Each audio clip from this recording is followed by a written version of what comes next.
This is a deconstructed view of the mini stapler with all of its parts labeled. The performance requirements of a mini stapler include the ability to staple up to 12 sheets of paper, it must be strong enough to bend the ends of a staple, it must be easily portable, and have a wear-resistant exterior.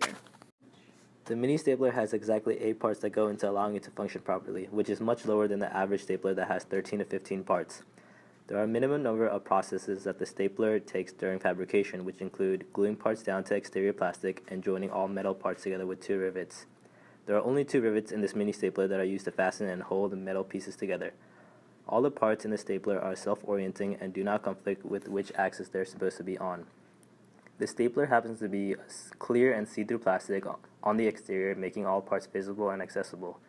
The parts also incorporate the ease of handling since no parts look alike and nothing has a chance of getting tangled. The design for assembly is implemented and could be improved by making the arm and clearing leaf spring into one piece, making the base and crimper into one piece, and removing the 2 rivets and putting them into one pin. This will lower the number of parts and processes used to assemble the mini stapler. The mini stapler has a simple design. It uses standard materials such as a simple aluminum for the metal components and a plastic for the exterior of the stapler.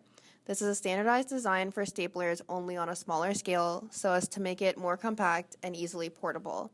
The tolerances of the stapler are somewhat liberal. The holes for the rivets are larger in diameter than the actual rivets are, and the slot for the pusher and the staples are wider than the actual pusher and staples are. The materials used are easy to process. The metal used seems to be an aluminum sheet metal, which can be easily processed using techniques such as punching, bending, or forging. The plastic used for the exterior can also be easily processed by using injection molding or a similar method. Little skill is required in order to manufacture the staplers also. Design for manufacturing has been implemented but could be improved by minimizing the amount of assembly required in constructing each stapler. The materials used in the mini stapler includes plastic and aluminum sheet metal.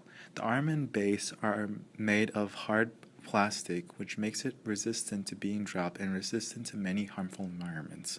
Alternatives can be wood and metal, however, a wooden exterior would get damaged every time it gets dropped, and metal will be much more expensive than plastic.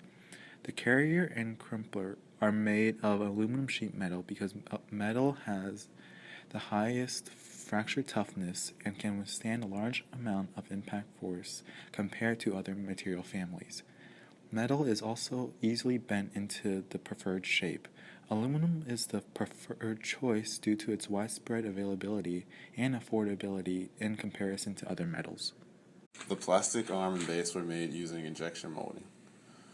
The carrier, crimper, and clearing spring were made using sheet metal, punching, and bending. The rivets could have been made using extruding or by a forging process. The pusher was also made using injection molding. The spring attached to the pusher was made using wire that was formed by wire drawing and then fed into an automatic coiler. Thank you for watching our video and have a great summer!